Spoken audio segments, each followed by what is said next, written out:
वापस से जो लास्ट चैप्टर है मेरा वो लेंगे, और आपके जो भी क्वेरी है उसके लिए पिछले 10-15 मिनट हम लोग उसको डिस्कस करेंगे। आज जो है आपका ऑर्गेनाइजेशन ऑफ CGA।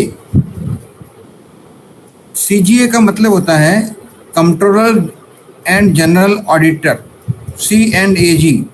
इसका फुल फॉर्म जो है controller and auditor general of India, C&AG कहलाते हैं ये। और ये जो बैठते हैं वो दिल्ली में बैठते हैं। मेन जो हमारा C&AG का जो ऑफिस है न्यू दिल्ली में है। और इसका जो ऑर्गेनाइजेशन सेटअप है वो थोड़ा समझना पड़ेगा हमें कि ऑर्गेनाइजेशन क्या है। सबसे पहले C&AG होते हैं जो भारत के सर्वोच्च ऑडिटर जनरल कहलाते हैं। सारे अधिकार जो है ऑडिट के उनके पास में रहते हैं, और उन्होंने डेलीगेट कर रखे हैं नीचे भी कि कुछ जो है उनके AG ऑफिसेज होते हैं जो भारत के राज्य सरकारों में होते हैं, और सेंट्रल गवर्नमेंट में भी ऑडिट डिपार्टमेंट होता है, वो भी C&AG को रिपोर्ट करता है। स्टेट में AG और यहाँ पर जो है सेंट्रल गवर्नमेंट में भी ऑडिट डिपार्टमेंट जो है जिसे बोलते हैं लेखा परीक्षा विभाग। रेलवे में अकाउंट्स ऑफिस भी है और ऑडिट ऑफिस भी है। तो दोनों की क्या आवश्यकता है? जब अकाउंट्स है वो पूरी चेक करता है और उसके ऊपर भी ऑडिट बैठा दिया, सब कुछ चेक होने के बाद में भी ऑडिट कर देखता है वो। तो वाई इट इज नेसेसरी, इसकी क्यों आवश्यकता है? एक डिपार्टमेंट से क्यों नहीं काम चल सकता कि अकाउंट्स वाले ने देख लिया सब कुछ बराबर है, वो जो है सुप्रीम हो गया एक तरह से, और फिर उसके ऊपर भी ऑडिट बैठा दिया। आप लोग में से कोई बता सकता है कि अकाउंट्स ऑफिस के ऊपर ऑडिट ऑफिस क्यों बैठा रखा है? सर ऑडिट ऑफिस रेलवे के बाहर का है, तो वो अच्छे से थोड़ा देखेगा एक्सपेंडिचर जो कर रहे हैं वो हो रहा है कि नहीं हो रहा सही। नहीं, बाहर का है मतलब रेलवे में तो ऑडिटर जो भी होते हैं, आपने AG ऑफिस नहीं देखा, लेकिन रेलवे की बात कर रहा हूँ मैं। तो रेलवे के ऑडिटर जो है वो रेलवे के एम्प्लॉई जो है नहीं है, लेकिन उनको पास वगैरह सब सुविधाएं देते हैं, और वो भी वही चीज चेक करते हैं जो हमने कर रखी है। तो इसकी आवश्यकता क्या है? दोबारा क्यों चेकिंग करने की? एक ही बार चेक कर लो अच्छी तरह से, फिर तो तीसरा और बैठा दो, और एक बार की एजेंसी ले आओ चार्टर्ड अकाउंटेंट को, तो बड़ी फर्म को चार्टर्ड अकाउंटेंट की, उसके ऊपर भी एक ऑडिट बैठा दो, उससे भी एक और मतलब काय के लिए जरूरत है? मतलब अकाउंट्स के ऊपर भी ऑडिट। सर ये तो है, हो सकता है अकाउंट डिपार्टमेंट्स की भी अगर वो प्रॉपर अच्छा ढंग से काम कर रहा है नहीं कर रहा है उसकी जांच करता हो।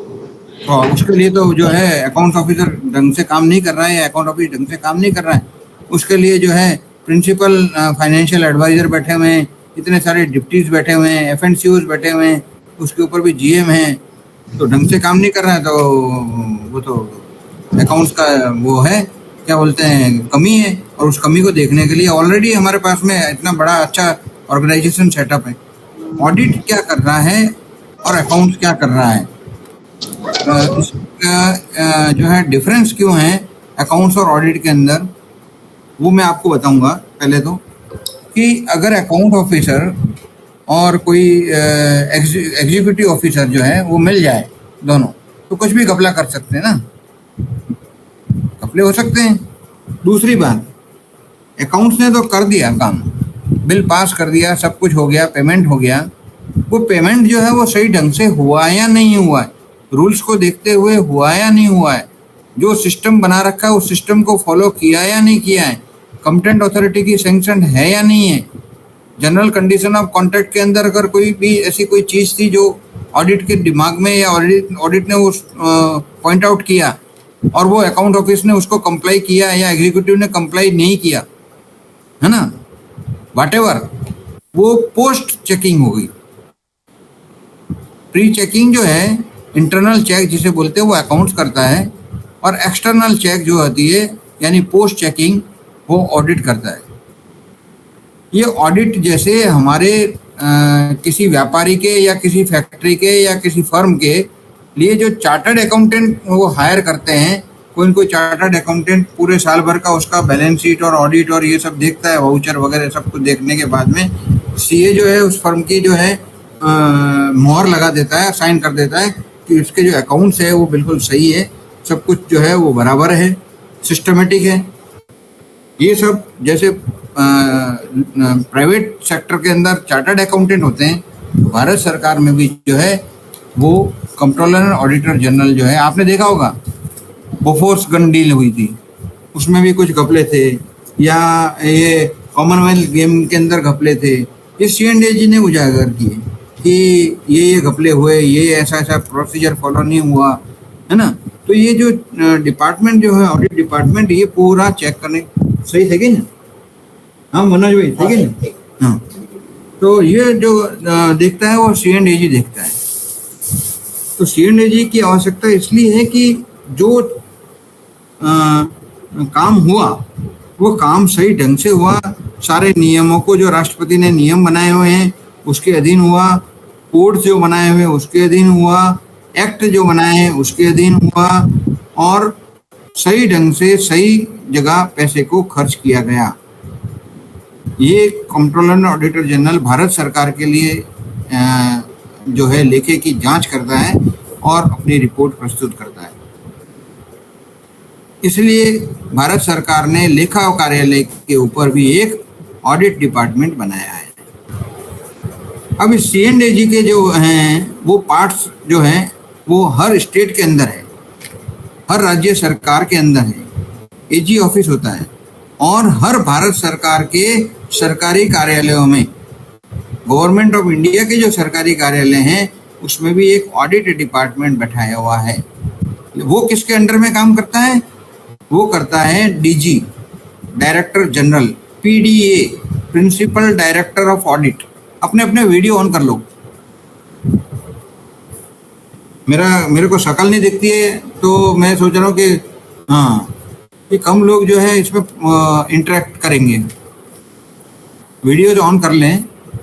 तो ये PDA जो होता है, ये PDA principal director of audit जो है वो पूरे जोन का, रेलवे का मैं बात करता हूँ, तो पूरे जोन की जो भी हमने लेखा किया पूरे साल भर का, to end of the March account close होने के बाद में जो एप्रोप्रिएशन अकाउंट जो मैंने पिछली क्लास में पढ़ाया था, विनियोग लेखा, यानी जो हमारे पिताजी ने पैसे दिए, मान लीजिए हमारे घर के अंदर अगर आप एक सदस्य हैं घर के, तो जो पिताजी जेब खर्च के लिए पैसे देते उसका हिसाब पूछते हैं, वैसे के वैसे ऑडिट डिपार्टमेंट भी अपना हिसाब पूछता है कि कितना पैसा आपने खर्च किया, कितना पैसा मिला था, क्या पैसा ज़्यादा तो खर्च नहीं हुआ या कम तो खर्च नहीं हुआ, या आपने किसी और जगह तो खर्च नहीं कर दिया।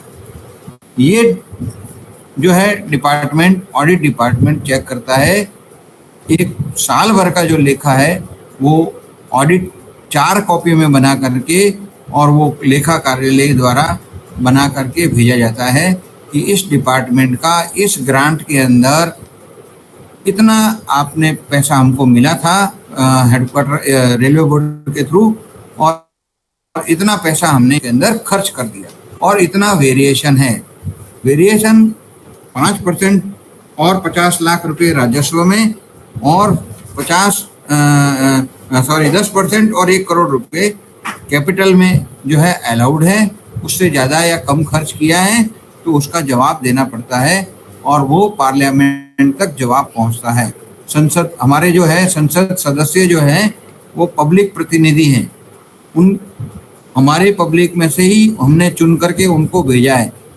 तो उस पब्लिक प्रतिनिधि को जो है, जो संसद ने जो बजट पास किया था, तो उस बजट के अधीन कितना व्यय हुआ है, ये कंट्रोलर एंड ऑडिटर जनरल उस लेखा के ऊपर ठप्पा लगा देता है, जिसे बोलते हैं एप्रोप्रिएशन अकाउंट। उस पर वो ठप्पा लगा देता है, साइन कर देता है, और 4 कॉपी में से 1 कॉपी रख करके बाकी की जो है 1 कॉपी वो अपने डिपार्टमेंट के लिए रखता है, बाकी की 2 भेज देता है, और वो फिर उसमें से लेखा कार्यालय 1 कॉपी वापस मुख्यालय को ऑडिटेड कॉपी भेज देता है, और 1 लेखा कार्यालय की ऑफिस कॉपी हो जाती है। इसके अभी आता है C&AG के अंदर में AG ऑफिस और PDA, principal director of audit, director general.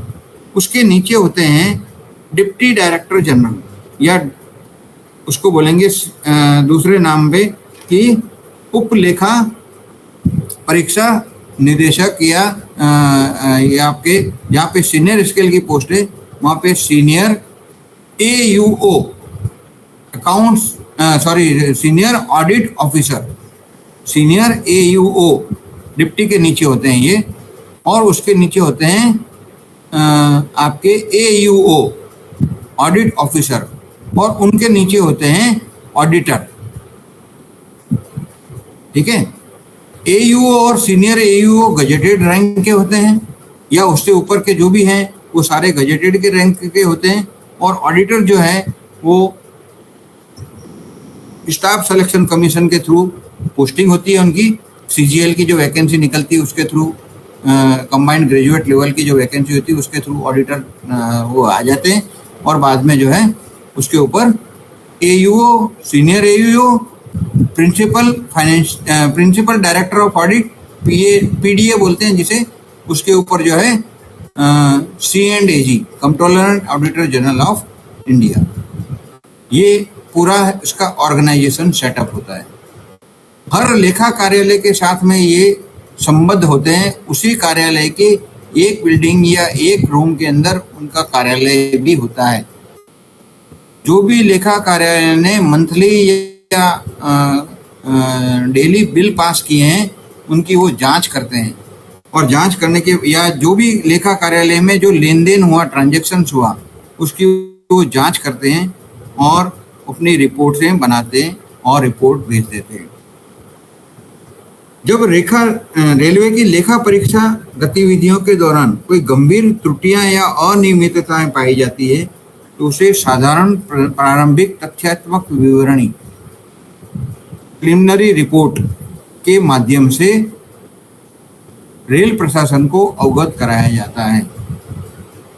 ये रिपोर्ट इनकी स्वतंत्र रूप से होती है, इनके ऊपर कोई बाध्यता नहीं होती है।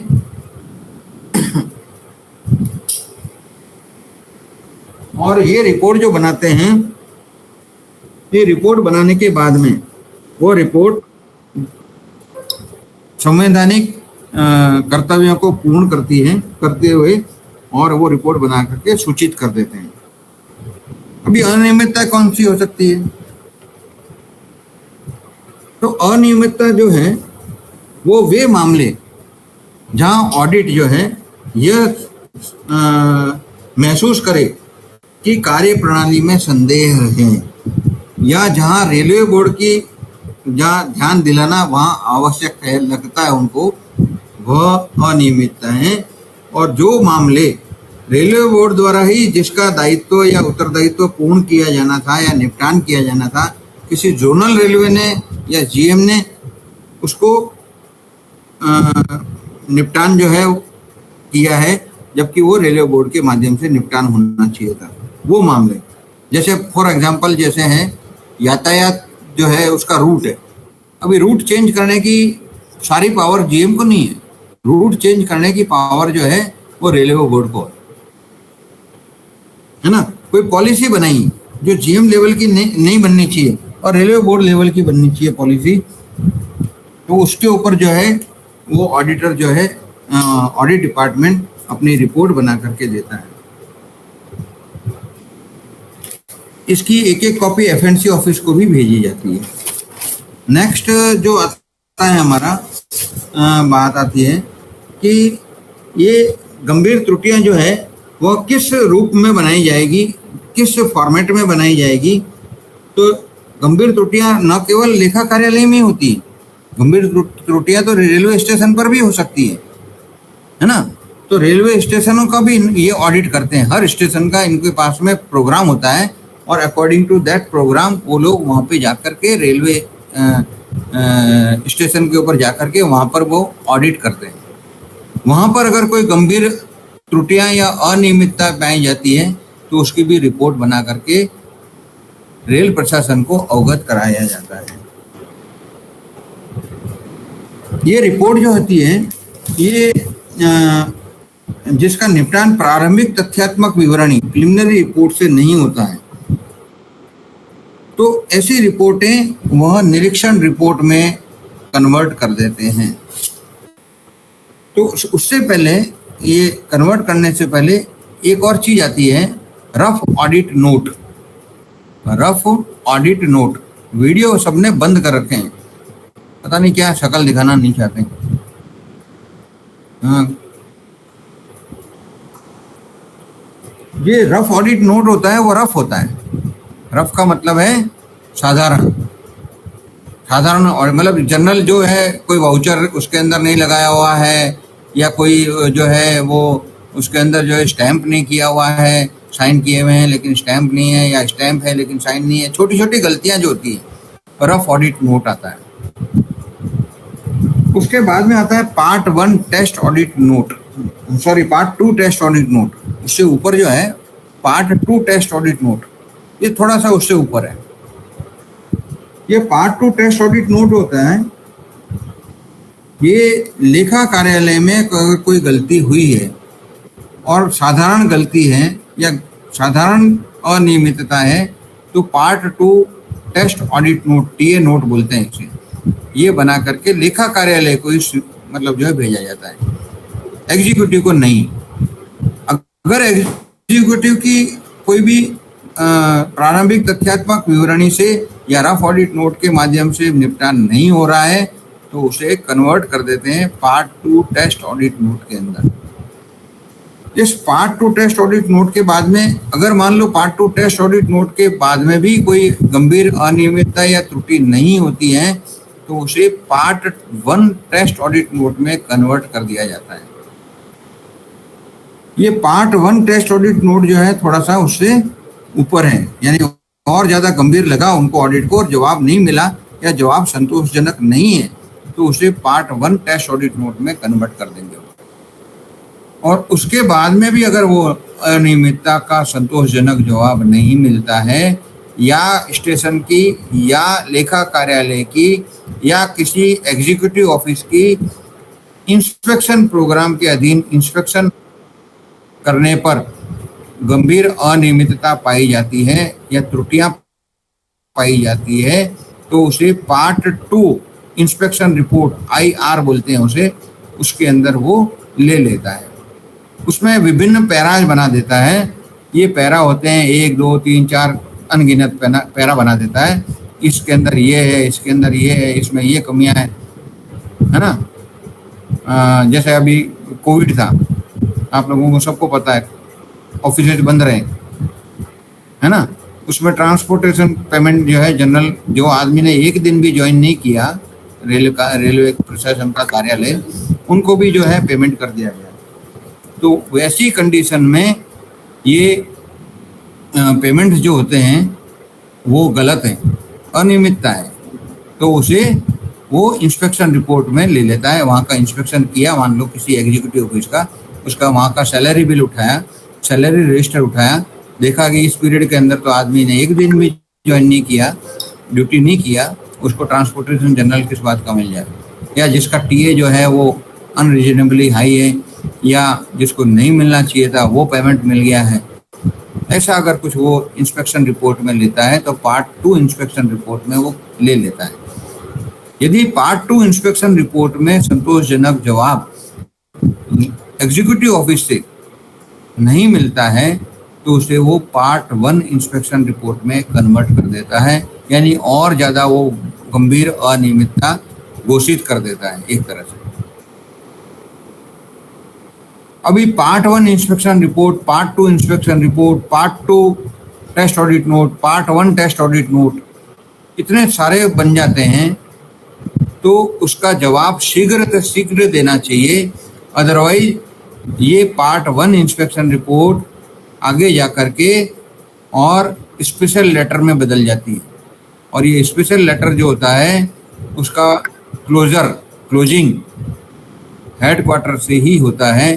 Principal director of audit, director general audit, वहाँ से क्लोज होता है, और ऐसा स्पेशल लेटर न बने, इसलिए ऑडिट डिपार्टमेंट ने जो अनियमितता या त्रुटियां पाई उनका जवाब शीघ्र से शीघ्र, जल्द से जल्द दे देना, जिससे कि वो आगे जाकर के और ज़्यादा हमारे को हायर अथॉरिटी से डांट फटकार ना मिले।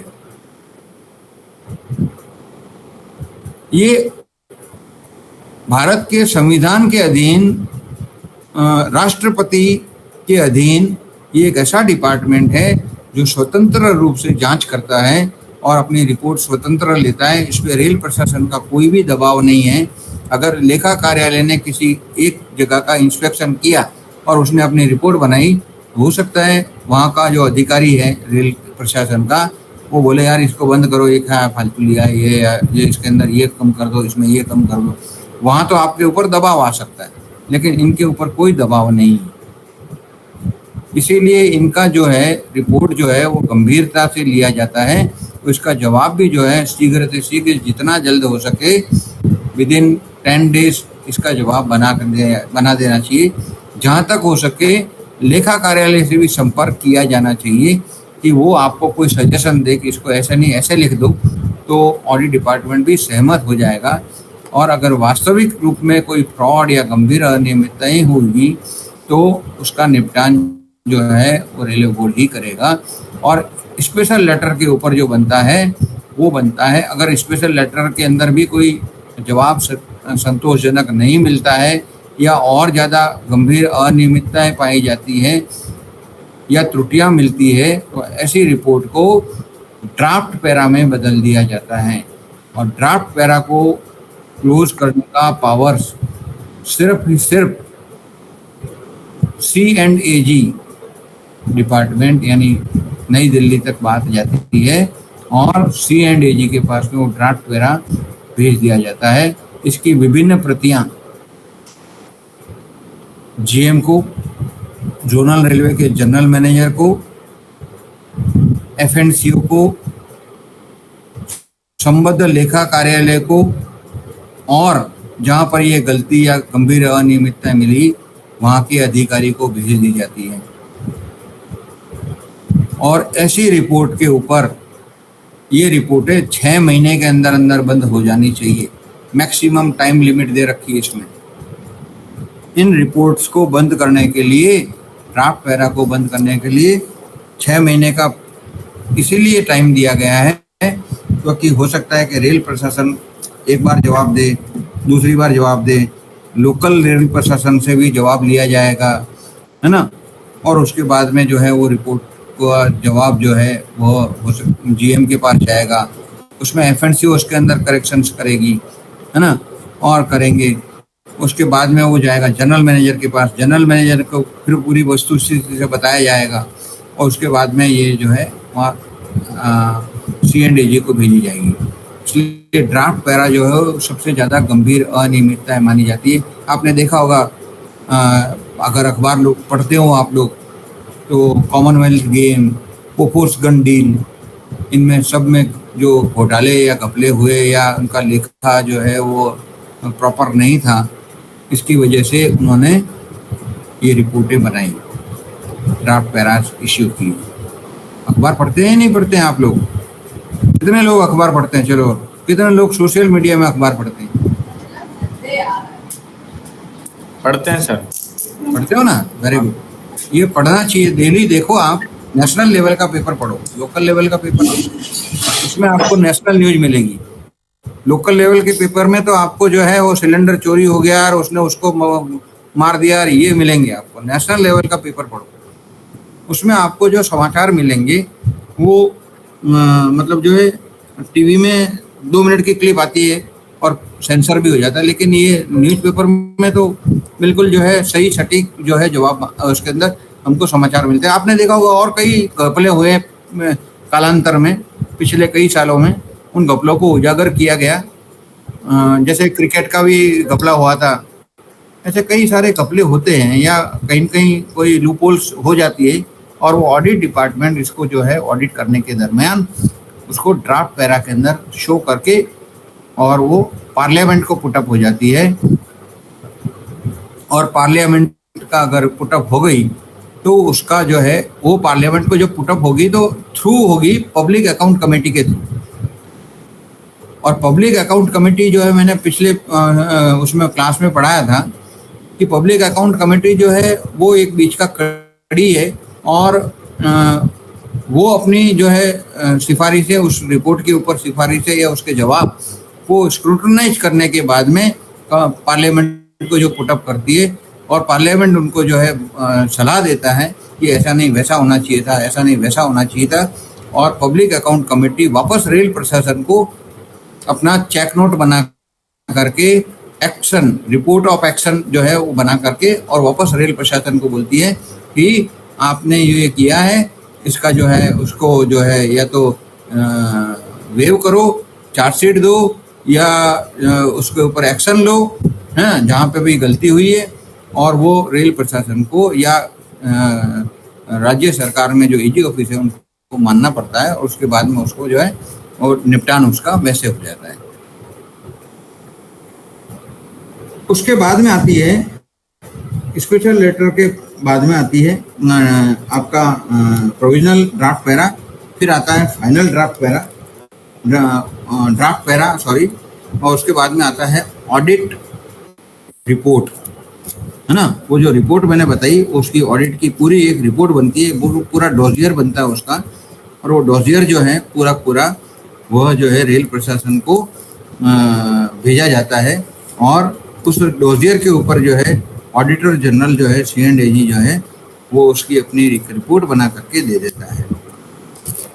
इसकी लिमिट जो दे रखी है, कुछ लिमिट्स जो है वो आपको याद करनी नहीं है, लेकिन इनकी लिमिट दे रखी है, मॉनिटरी लिमिट दे रखी है कि वाउचर अगर चेक करते हैं तो 25,000 रुपये तक के वाउचर जो है वो टेस्ट ऑडिट नोट में लिए जाते हैं, है ना। अगर 1 महीने में रिप्लाई नहीं आता तो पार्ट 1 में कन्वर्ट कर दिया जाता है। ये लिमिट दे रखी है उनकी, है ना। एस्टेब्लिशमेंट मैटर है तो 25,000 है, एक्सपेंडिचर का कोई है बिल पासिंग का तो 50,000 लिमिट दे रखी है। ये लिमिट दे रखी है पार्ट 2 इंस्पेक्शन रिपोर्ट की और पार्ट 1 इंस्पेक्शन रिपोर्ट की, और ये लिमिटें आपको याद नहीं करनी क्योंकि लिमिटें चेंज होती रहती है।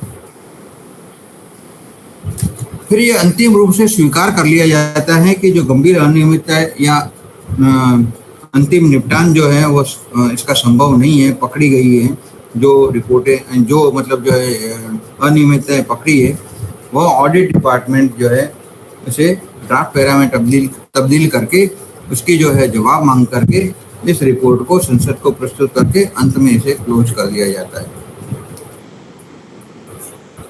मतलब note of action is must anywhere, कि आपने उसके ऊपर एक्शन क्या लिया, अंतिम एक्शन क्या हुआ, क्या जो पैसा व्यय हुआ या जो अनियमितताएं हुई उनको रेक्टिफाई या सॉल्यूशन उनका किया या नहीं किया, भविष्य में ना हो ऐसी अनियमितता, उसके लिए भी जो है C&AG अपने रिपोर्ट के अंदर वह नोट ऑफ एक्शन में दिखा देता है। ये नोट ऑफ एक्शन जो है इश्यू करता है C&AG की रिपोर्ट में पब्लिक अकाउंट कमेटी PAC। अभी जब लेखा कार्यालय में लेखा जो है पूरे साल भर का जो रखा जाता है,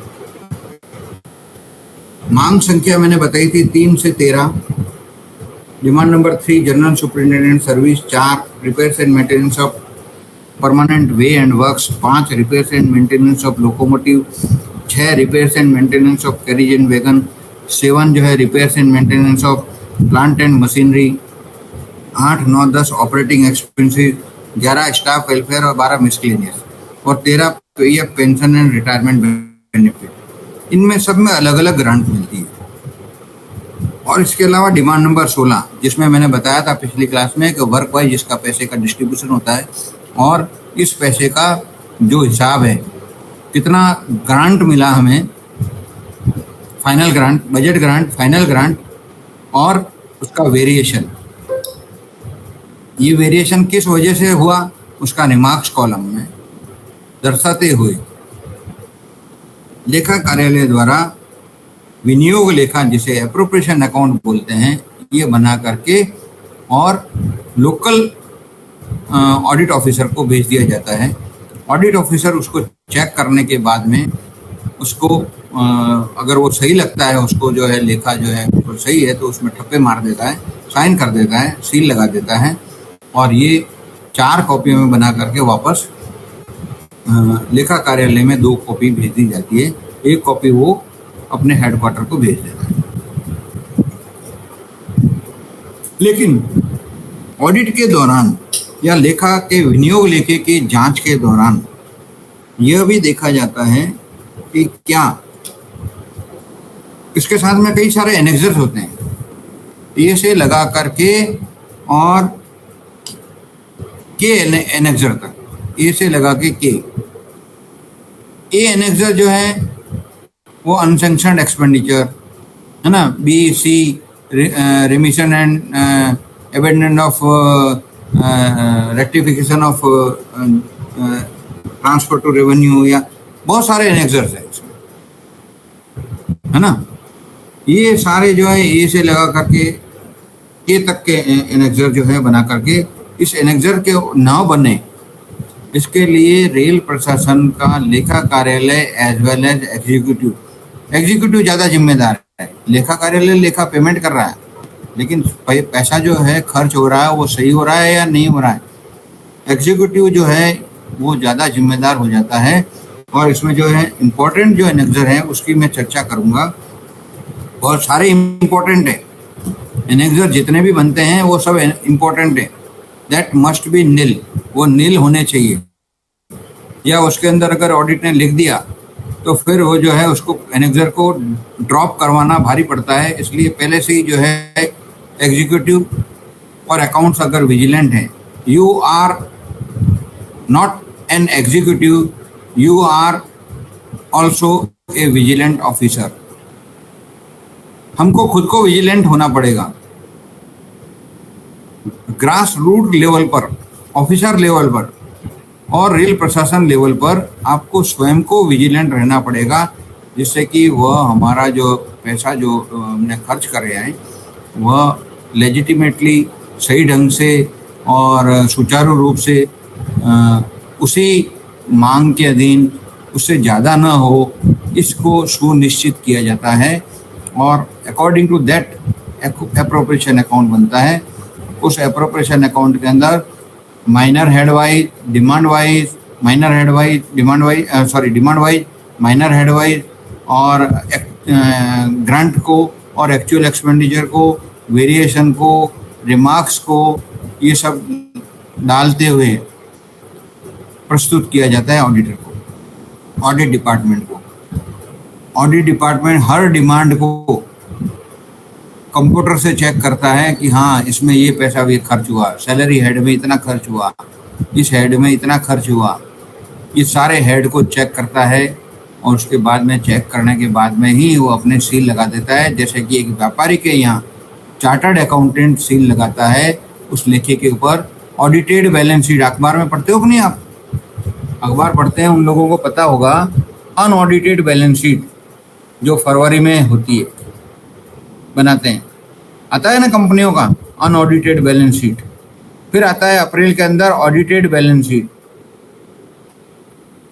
ये ऑडिटेड और अनऑडिटेड बैलेंस शीट जैसे होती है वैसे वैसे यहाँ पे ऑडिटेड बैलेंस शीट जो है ये बन करके, और इसके साथ में कई सारी रिपोर्ट्स लगती है, डेप्ट रिपोर्ट, ब्लॉक अकाउंट, है ना।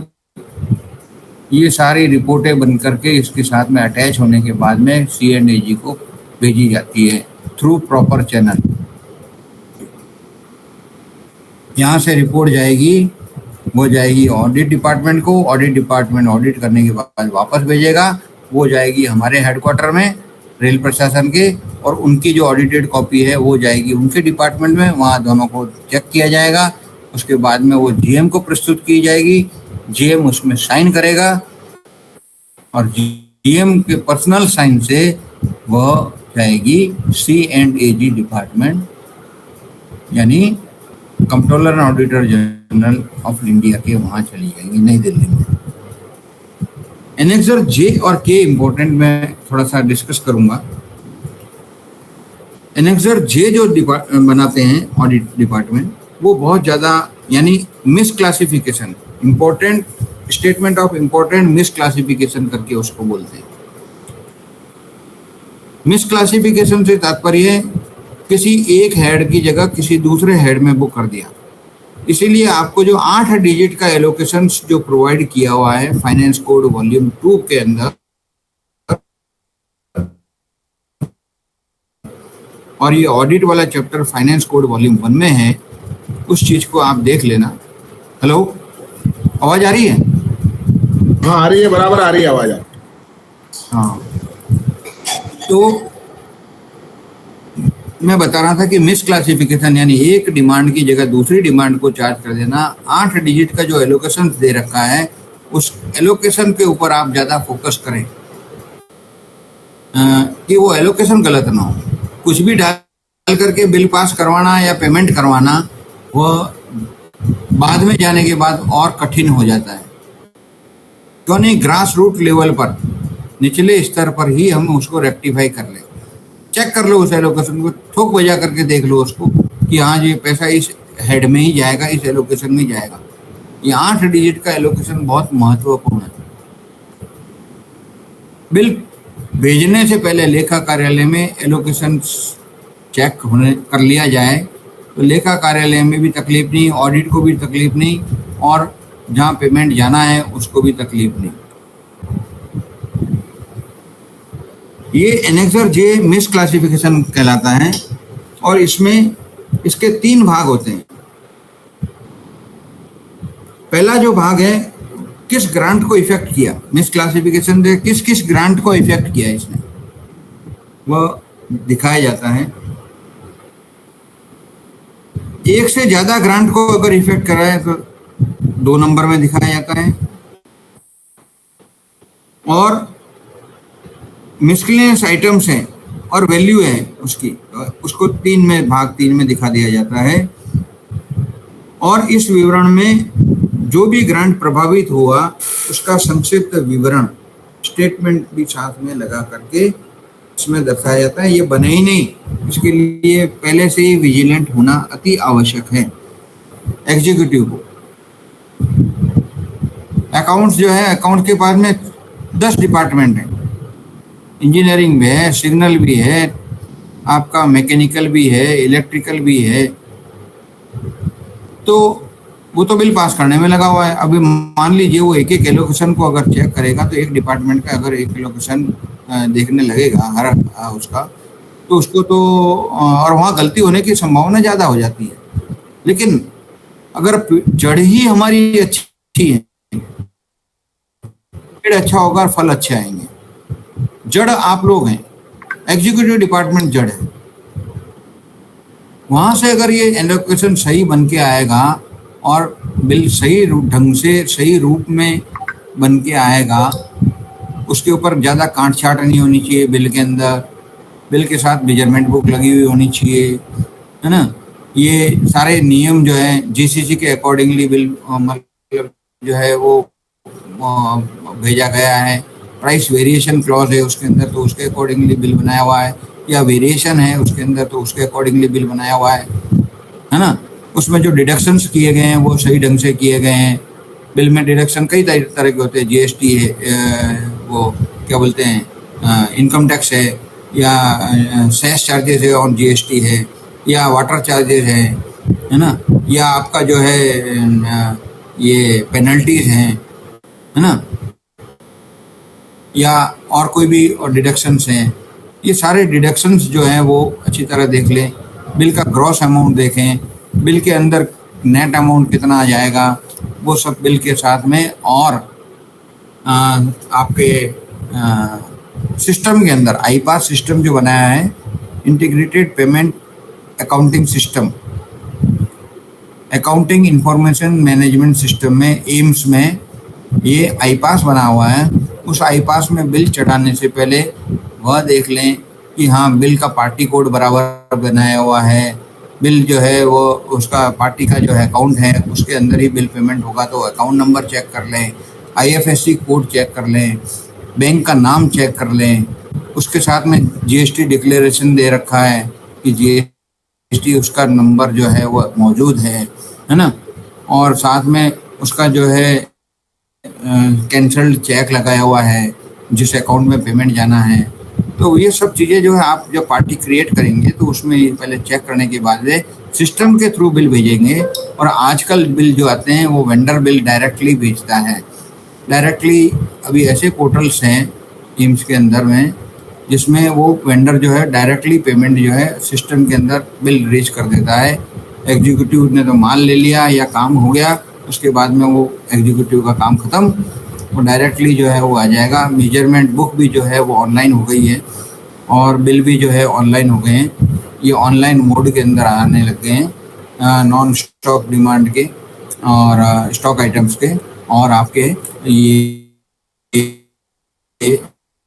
वर्क्स कॉन्ट्रैक्ट के। जेम बिल हैं तो जेम बिल के अंदर भी जो है आप उसको चेक कर लें कि बराबर पार्टी है, वो जो बिल भेजा है वो अकॉर्डिंग टू दैट एग्रीमेंट या जो आपकी रिक्वायरमेंट या जो आपकी स्पेसिफिकेशन है वो सब कुछ उसको मैच कर रहा है। तो वहाँ अगर गलतियाँ छोटे स्तर पर अगर गलतियाँ रोकी जाएगी, एग्जीक्यूटिव लेवल पर अगर गलतियाँ रोकी जाएगी तो एनेक्सर के बनने की संभावना नगण्य या जीरो हो जाएगी। ये एनेक्सर जे मैंने बताया मिसक्लासिफिकेशन, एनेक्सर के जो बताया मैंने अभी बता रहा हूँ मैं, एनेक्सर के वो जो पहले वाला था वो एनेक्सर जे है, उसको करेक्ट कर लेना, मैंने के बोल दिया था लेकिन उसको जे बोलते हैं, annexure J. Statement of important misclassification and mistake detected by accounts और ऑडिट, इसको पूरा नाम है। इस एनेक्सर का पूरा नाम statement of important misclassification, annexure J की बात कर रहा हूँ मैं। Misclassification other mistakes detected by accounts और ऑडिट, जिसमें grant effected, grant more than 1 और 2 ग्रांट इफेक्टेड, ये सारी इसके अंदर विवरण के साथ में, संक्षिप्त विवरण के साथ में भेजी जाती है।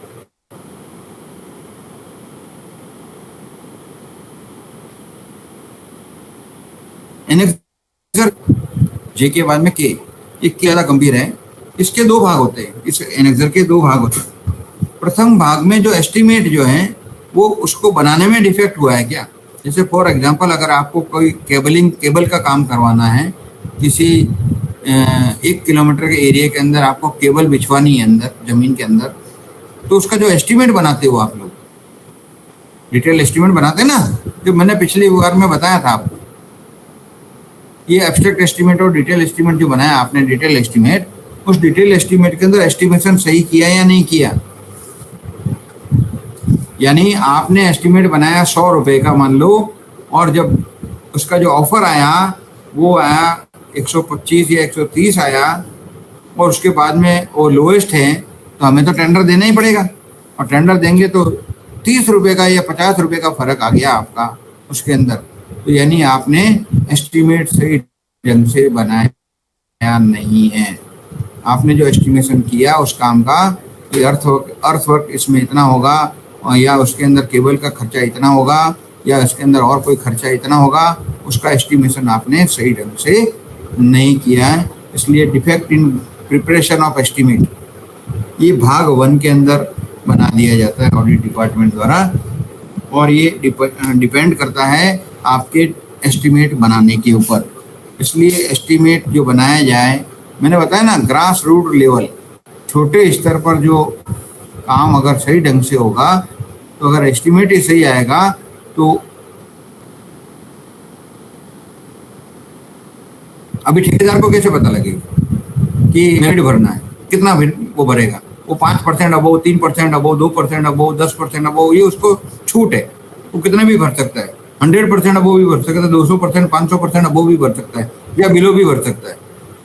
लेकिन अगर उसको ये पता ही नहीं है कि मेरे को इतने की एस्टीमेट का काम करना है, उसमें मेरा प्रॉफिट मार्जिन या और कुछ भी जोड़ने के बाद में मेरे को इतना मिलना चाहिए या इतना मेरा लोएस्ट रह सकता है, तो अगर उसको बिड ही नहीं पता है भरने का कि हमारा एस्टिमेशन कितना है, तो वो बिड कैसे भरेगा।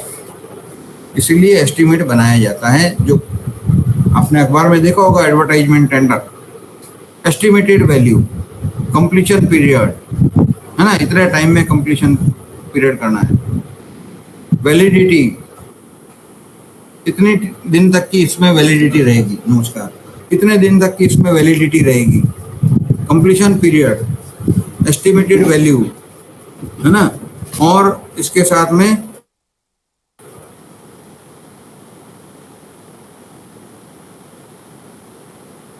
आपका डिटेल जाता है। अगर वहीं उसी लेवल पर अगर एस्टिमेट सही ढंग से बनाए तो ऑडिट डिपार्टमेंट जो है वो एनेक्सर बनाएगी, या जिस टेंडर एक्सेप्टिंग अथॉरिटी जो होती है वो भी, उसको भी जस्टिफाई करना पड़ता है। 50% अबो भर दिया किसने, क्यों भर दिया उसने, उसको जस्टिफाई करना पड़ेगा।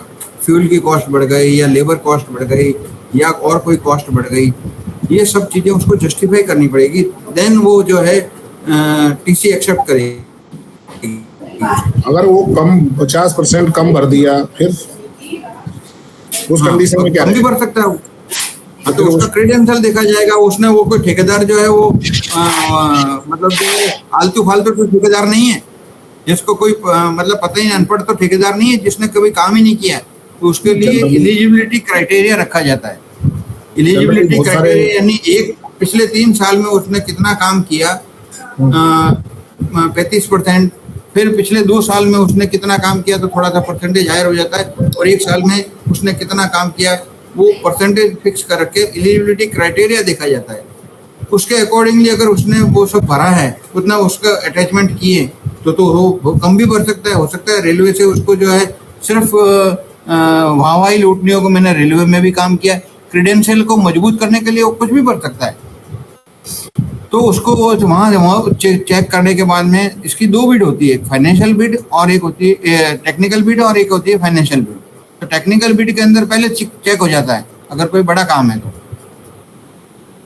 तो वो वहाँ चेक हो जाता है, तो फिर वो कम भी भर सकता है, कोई जरूरी नहीं। अगर लोएस्ट है उसके टेक्निकल वो साउंड है नहीं, अभी टेक्निकली जो है, अभी ना, जेम में जो उसके बाद भरे में हैं, इंफ्रास्ट्रक्चर अवेलेबल है। हाँ, जैसे जेम में अभी क्वेश्चन भरे बाद हैं, में करना, क्वेश्चन बाद में करना, लास्ट में क्वेश्चन आंसर्स रहेंगे हमारे। ठीक है, ठीक ठीक है, तो वो कुछ भी भर सकता है, वो छूट है उसको। तो वो अगर वो लोएस्ट है और एग्जीक्यूटिव ऑफिसर जो कॉम्पिटेंट अथॉरिटी है वो उसको अगर देखता है कि हाँ ये बराबर है, ये कम में भी काम कर रहा है, तो हो सकता है इसने कहीं जो है काम कम में किया हो, उसको इतने में ही परवड़ रहा हो। अभी जैसे फॉर एग्जांपल आप छोटे गांव के अंदर अगर कोई काम करवाओगे तो वहाँ लेबर सस्ती है, या किसी बड़ी सिटी में करवाओगे तो वहाँ में लेबर महंगी है। तो वो कुछ भी वो स्वतंत्र है। तो उसके बाद में चेक होने के बाद में उस बिड को एक्सेप्ट किया जाएगा। तो ये चीज़ ऑडिट डिपार्टमेंट देखता है कि एस्टीमेट जो है बनाया है वो सही ढंग से बनाया है या नहीं है। इसका एनेक्सर के डिफेक्ट इन बजटिंग का पहला पार्ट है, और भाग 2 के अंदर जो है ऑडिट डिपार्टमेंट जो देखता है कि वे जो हुआ है वह ग्रांट से ज़्यादा तो नहीं हुआ है, एक तो एस्टीमेट से ज़्यादा और दूसरा ग्रांट से ज़्यादा। तो इसका डिफेक्ट इन बजटिंग के 2 भाग होते हैं, एस्टीमेट से अधिक और मांग से ज़्यादा, डिमांड से ज़्यादा। मैं 5-7 मिनट का ब्रेक लेता हूँ, ठीक है, उसके बाद में आपसे वापस कंटिन्यू कर रहा हूँ। मैं अपने अपने जो है वो माइक्रोफोन बंद रख लेना। 5 मिनट का ब्रेक लेता हूँ, है ना। Hello, sir. हाँ, तो मैं बता रहा था एस्टीमेट से ज़्यादा या एक्सेस ओवर फाइनल ग्रांट से ज़्यादा, ये 2 भागों में बना दिया जाता है। और 2 भागों में बनाने के बाद में ये इसकी भी 4 कॉपी बनती है, और ये 4 कॉपियाँ जो है, चारों कॉपियाँ लेखा कार्यालय में जो है ये भेजी जाती है। लेखा कार्यालय उसको जो है हेडक्वार्टर भेज देता है। लेकिन ये न बने इसके लिए एग्जीक्यूटिव मजबूत होना अति आवश्यक है, वहाँ का ब्रांच ऑफिसर अति आवश्यक है कि वह इस पर फर्म डिसीजन ले करके और कोई भी एलोकेशन चेक होने के बाद में ही दावा प्रस्तुत करें, क्लेम प्रस्तुत करें। अदरवाइज एनेक्सर जे या के बनना ही बनना है। माइन्यूटली चेक होते हैं ऑडिट डिपार्टमेंट में, और ये चीज चेक हो जाती है, ये फिर सबको कलंक लगता है। लेखा कार्यालय ने क्या देखा, एग्जीक्यूटिव ऑफिसर ने क्या देखा, ओएस ने क्या देखा, एसएससी ने क्या देखा, जेई ने क्या देखा, और फिर जो है सबके ऊपर कलंक आ जाता है। ऐसा न हो, इसके लिए we must be vigilant. You are the vigilant officer of your work. हर इंसान को उतना विजिलेंट रहना अति आवश्यक है। ये इसको बताने के बाद में मैं आता हूँ ग्रांट एंड एप्रोप्रिएशन के ऊपर। ग्रांट जो कहलाती है वह बजट का वोटेड पार्ट होता है, और वोटेड पार्ट होने की वजह से पार्लियामेंट में जब वोट हुआ है उसका जो खर्चा बताया जाता है, एक्सपेंडिचर उसके अगेंस्ट में, तो वह एप्रोप्रिएशन अकाउंट के माध्यम से बताया जाता है। राष्ट्रपति द्वारा यह स्वीकृत होता है और संसद द्वारा वोटेड होता है। तो ये बजट का ऐसा भाग कहलाता है जिसकी सीमा से अधिक व्यय नहीं कर सकते। इस नॉन वोटेड भाग में से कुछ पैसा जो है चार्ज एक्सपेंडिचर के लिए रख लिया जाता है, जिसे चार्ज यानी डायरेक्टली चार्ज कर सकते हो, वह पैसा अलग रख लिया जाता है। राष्ट्रपति का वेतन, CNAG का वेतन, है ना, इस टाइप के जो खर्चे हैं वो चार्ज एक्सपेंडिचर हो जाते हैं। विभिन्न पैरा जो बनाए हैं उसकी पैरावाइज, कई बार क्या होता है कि जो ऑडिट डिपार्टमेंट ने जो बनाया है पार्ट 1 इंस्पेक्शन रिपोर्ट या पार्ट 2 इंस्पेक्शन रिपोर्ट जो बनाया है, वो पार्ट 1 या पार्ट 2 इंस्पेक्शन रिपोर्ट जो बनाया है वो हो सकता है कि उसके अंदर 10 पैरा हो या 15 पैरा हो या 20 पैरा हो। एक सेकेंड सर, AFM शीट का एक लेटर आया है, इसमें फॉर्मेट है, गूगल में मैंने आपको शेयर कर दिया है। अच्छा, तो आज भेजना है। और अभी जो लेटर आया था थोड़े दिन पहले, तो दिसंबर का और मार्च का, वही ना, वही। हाँ, मैं करता हूँ। उसके बाद में जो ये रिपोर्ट जो है, ये जवाब जो है CNAG को महाप्रबंधक के माध्यम से ध्यान में लाया जाता है, और इसके लिए विभिन्न पैराग्राफ जो दे रखें, एक रिपोर्ट के अंदर हो सकता है 25 पैरा हो या 15 पैरा हो या 10 पैरा हो। अगर आपको 5 पैरे का भी जवाब आता है तो 5 पैरे का जवाब भेज दो। फिर अगले टाइम में 5 पैरे का जवाब आपके पास में आपने बना लिया, तो 5 पैरे का नेक्स्ट टाइम भेज दो और 5 पैरे का उसके बाद में और भेज दो। आप ये सोचो कि मैं पूरी रिपोर्ट में 15 पैरे का रिप्लाई होने के बाद में भेजूंगा, वह ऐसा न किया जाए। इसका कारण है कि जितने पैरा कम होंगे उतना ही ऑडिट डिपार्टमेंट का और अकाउंट्स का और एग्जीक्यूटिव का मापदंड जो है तय हो जाएगा कि वहाँ काम सही हो रहा है, रिप्लाई दे आ चुके हैं, और सिर्फ इतने ही पैरा बचे हुए हैं। एक रिपोर्ट के अंदर हो सकता है 15 पैरा हो, एक रिपोर्ट में 18 पैरा भी हो, तो 18 में से 3 का भी रिप्लाई अगर आपके पास में आ जाता है या रिप्लाई आपने बना लिया है और वो सेटिस्फैक्ट्री लग रहा है आपको, तो लेखा कार्यालय के माध्यम से वह सब रूट होगा थ्रू अकाउंट ऑफिस। ये ध्यान रखना, डायरेक्टली आप जो है ऑडिट डिपार्टमेंट को नहीं भेजेंगे, और अकाउंट्स ऑफिस जो है उसके माध्यम, हो सकता है अकाउंट ऑफिसर उसके अंदर कुछ और करेक्शंस करना चाहें या और कुछ सजेशंस देना चाहें, तो वित्त सलाहकार की हैसियत से वो सजेशन देने के बाद में उसको अमेंड करवा करके और वो रिपोर्ट का रिप्लाई जो है वो ऑडिट डिपार्टमेंट को भेजा जाएगा। मान लीजिए ऑडिट डिपार्टमेंट फिर भी तैयार नहीं होता है बंद करने के लिए, तो वहाँ पर हमारे पास में ये सिस्टम है कि बाई पार्टी मीटिंग रखी जाती है। ऑडिट डिपार्टमेंट का टाइम लिया जाता है, डेट ली जाती है कि किस दिन ऑडिट ऑफिसर मौजूद रहेंगे, उपलब्ध रहेंगे, किस दिन एग्जीक्यूटिव का AST, DST या सीनियर DST या सीनियर DOM, जो भी ऑफिसर जिसकी भी रिपोर्ट बनाई है, या सीनियर DCM जिसकी भी रिपोर्ट बनाई है, वो ऑफिसर उपलब्ध रहेगा। उससे भी फ़ोन पर कंसल्ट लेने के बाद में एक बाई पार्टी या ट्राई पार्टी, बाई पार्टी जो होती है वो एग्जीक्यूटिव और अकाउंट्स के बीच में या ऑडिट और अकाउंट्स के बीच में रखी जाती है, और ये मीटिंगें हर महीने में या जितनी रिपोर्ट है उसके अकॉर्डिंगली 2 महीने में, साल भर में 10 भी कर सकते हो, कोई लिमिट नहीं है।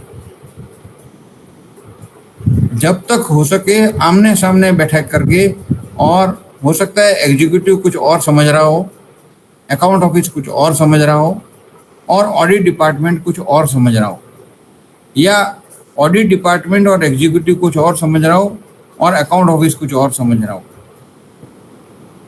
मतभेद हो सकते हैं किसी बात के ऊपर कि मैं ऐसा समझ रहा हूँ, आपके यहाँ पे ऐसा होना चाहिए था। तो एग्जीक्यूटिव जो है वो संबंधित पेपर्स लेकर के, रिपोर्ट लेकर के लेखा कार्यालय में आएगा, और ये मीटिंगें या तो लेखा कार्यालय में या एग्जीक्यूटिव ऑफिसेस के अंदर ऑर्गेनाइज की जाती है। जब रिपोर्ट के अंदर डिस्कशन हो जाता है, पैरावाइज डिस्कशन होता है, तो उसके मिनट्स भी बनाए जाते हैं उसी टाइम में। बाई पार्टी मीटिंग्स मिनट्स या ट्राई पार्टी मीटिंग्स के मिनट्स वहीं बनाए जाते हैं, इमीडिएट उसी टाइम में। लिखता रहता है आदमी कि ये बात हुई, ऐसे ऐसे जवाब आया, ये इन्होंने ऑडिट ने ये सहमत किया, ऑडिट ने ये सहमत की नहीं किया, इसका जो है जवाब बाद में दिया जाएगा, इसका जवाब जो है वो संतोषजनक है, इसका जवाब जो है वह पार्टली संतोषजनक है, इसके लिए ऑडिट डिपार्टमेंट ने ये और कागज मांगे हैं। ये सारे चीज़ें उस रिपोर्ट उस मिनट्स के अंदर जो है वह रिपोर्ट के पैरा की लिखी जाती है।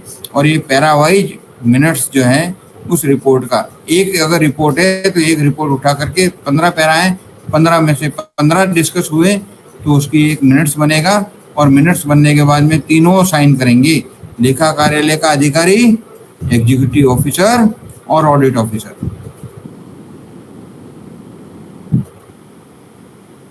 बनने लायक पैरा है तो उसी रिपोर्ट के अंदर वो बंद करने का रिकमेंडेशन भी जो है वो लिखा जाएगा, लाइन लिखी जाएगी कि ये पैरा के संतोषजनक जवाब माना गया और इसको पैरा को तुरंत बंद किया जा रहा है।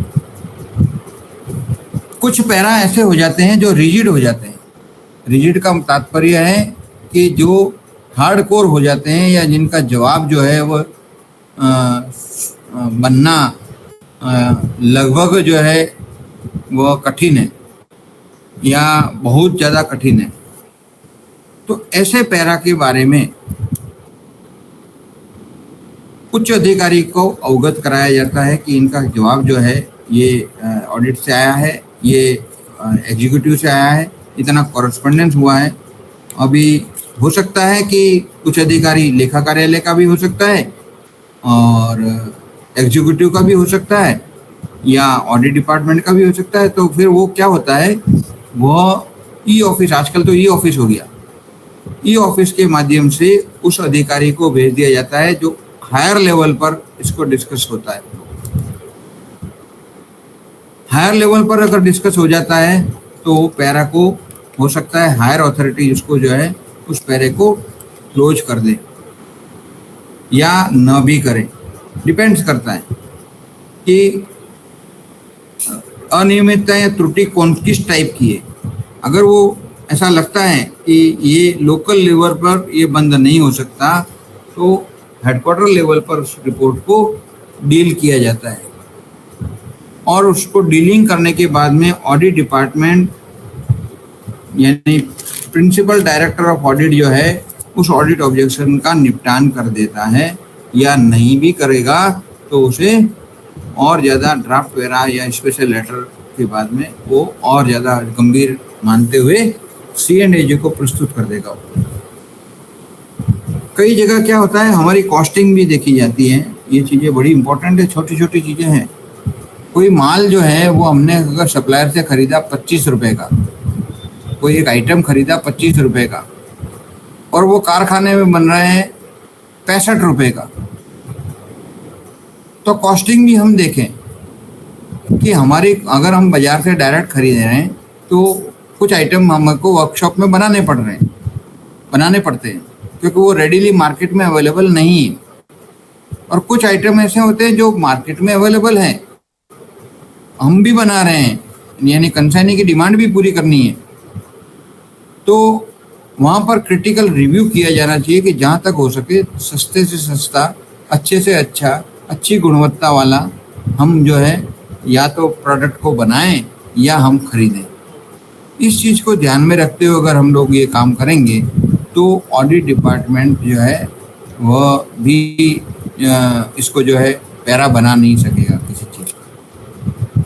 मैंने सबसे बड़ी बात बताई, you are the vigilant officer. आप खुद जो हैं अपने अधिकारी हैं, विजिलेंट, सतर्कता अधिकारी आप स्वयं हैं। कोई अगर आकर के आपकी गलती बताए तो कितना बुरा लगता है कि आपके यहाँ ये गलती हुई है। क्यों बताएं? होता है, आदमी है, इंसान है, गलती होती है, मानव है, गलती होती है। लेकिन अगर हम विजिलेंट रहेंगे तो हो सकता है गलती जो है 10 हो रही थी या 5 हो रही थी, हो सकता है 1 हो या 9 भी हो, है ना। तो गलती होगी नहीं तो बनेगा ही नहीं, सीधी सी बात है। ये गलतियां न हो इसके लिए आपके यहाँ पर रेगुलर जो है वो क्या बोलते हैं, जांच होनी चाहिए अधिकारी लेवल पर और सुपरवाइजर लेवल पर। अगर ये जांच होती रहेगी, टाइम टू टाइम जांच होती रहेगी, तो गलतियां होने की संभावनाएं खत्म हो जाएगी। गलतियां नहीं होगी तो रिपोर्टें नहीं बनेगी, रिपोर्टें नहीं बनेगी तो हम लोग ड्राफ्ट पैरा तक पहुंचेंगे ही नहीं। हो सकता है पार्ट 1 टेस्ट ऑडिट नोट या पार्ट 2 इंस्पेक्शन रिपोर्ट तक ही सीमित रह जाएं, जो कि लोकल लेवल पर ही क्लोज हो जाती है। पार्ट 2 इंस्पेक्शन रिपोर्ट जो है और पार्ट 2 टेस्ट ऑडिट नोट जो है वह लेखा अधिकारी भी बंद कर सकता है। भले ऑडिट डिपार्टमेंट ने बनाया, लेकिन अगर उसका लेखा अधिकारी संबद्ध कार्यालय का जहाँ की रिपोर्ट बनाई है उसका लेखा अधिकारी, भले वो जूनियर स्केल हो, वहाँ पर इंडिपेंडेंट होना चाहिए। अगर वो ऐसा उसको मानता है कि ये जो है वो पेपर्स बराबर है, काम सही ढंग से हुआ है, सही मतलब जो है गलतियां जो हुई है वो मतलब जो है लेजिबल है, या मतलब जिसको बोलेंगे नेग्लिजिबल, जिसको बोलेंगे वो अगर नेग्लिजिबल है तो नेग्लिजिबल गलतियों को वो वहीं पे जो है ड्रॉप कर देगा खुद ही, उसको ये पावर्स है अकाउंट ऑफिसर। लेकिन अगर कोई ऐसी पार्ट 1 में नहीं है, पार्ट 2 में बता रहा हूँ, पार्ट 2 में है, लेकिन उसका जो है जवाब सटीक होना चाहिए और सारे पेपर्स लगे हुए होने चाहिए। उसको स्क्रूटनी करने के बाद में सिर्फ ऑडिट डिपार्टमेंट को वो इंटीमेट करेगा, लेकिन उस रिपोर्ट के साथ में जो उसने क्लोज किया उसका जवाब जो एग्जीक्यूटिव से आया उसको ऑडिट डिपार्टमेंट को अवश्य भेजा जाएगा कि मैंने ये क्लोज कर दी है, लेकिन ये आपको फर्दर स्क्रूटनी के लिए या और जो आपके वहाँ से आपकी किताबों में ये पैरा बंद करने के लिए सिफारिश की जाती है।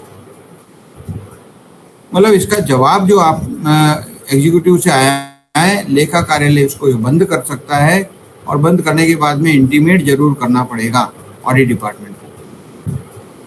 तब तक वो क्लोज नहीं मानी जाएगी जब तक कि ऑडिट डिपार्टमेंट ने भी ये बोल दे कि हाँ ओके लिख के आ गया, देना ओके। वहां से अगर कोई मान लो रीजॉइंडर इश्यू हो जाएगा तो फिर वापस वो प्रक्रिया हो जाएगी। लेकिन 99% लेखा कार्यालय ने देखने के बाद में अगर उसको बंद कर दिया है तो वो बंद मानी जाएगी।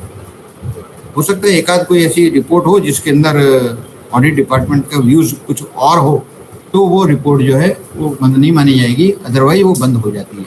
99.99% बंद हो जाती है। ये मैं बात कर रहा हूँ पार्ट 2 के बारे में, पार्ट 1 के बारे में नहीं कर रहा हूँ। पार्ट 1 जो है वो ऑडिट डिपार्टमेंट ही बंद करेगा, चाहे weather it is inspection report और व्हाटएवर। अभी स्टेशनों के ऊपर भी ये लोग जो है इंस्पेक्शन करते हैं, तो वहाँ पर भी ये उनकी बैलेंस शीट है या उनका जो है रिटर्न्स या उनका जो है टिकट्स या उनका जो है आपका कैश हैंडलिंग्स, ये सारी चीज़ें वो देखते हैं कि ये सब कुछ स्टेशनों के ऊपर भी बराबर हुआ है।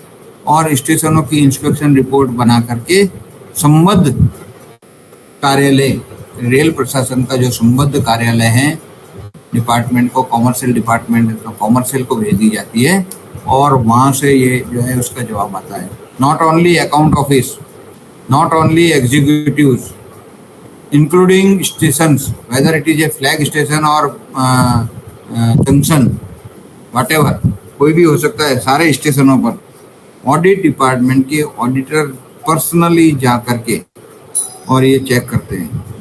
वर्तमान में जो ऑडिट डिपार्टमेंट है वह संबद्ध लेखा कार्यालय के साथ में जुड़ा हुआ था, लेकिन वर्तमान में जो ऑडिट डिपार्टमेंट को सेंट्रलाइज ऑडिट कर दिया गया है। ये सेंट्रलाइज ऑडिट क्या है? सेंट्रलाइज ऑडिट का मतलब है हेडक्वार्टर ने किसी एक जगह पर एक वस्तु का चेकिंग करने का आदेश दिया, वहाँ के ऑडिट डिपार्टमेंट ने, प्रिंसिपल डायरेक्टर ऑफ ऑडिट ने, कि आप ये चीज़ें चेक करो। एक ऑडिट मतलब सीनियर ऑडिट ऑफिसर को एक फील्ड दे दिया तो वो उसी फील्ड को चेक करेगा पूरा, या कोई एक ऑफिस दे दिया, उस ऑफिस के अंदर जो भी गतिविधियां हुई है सब चीज चेक करो।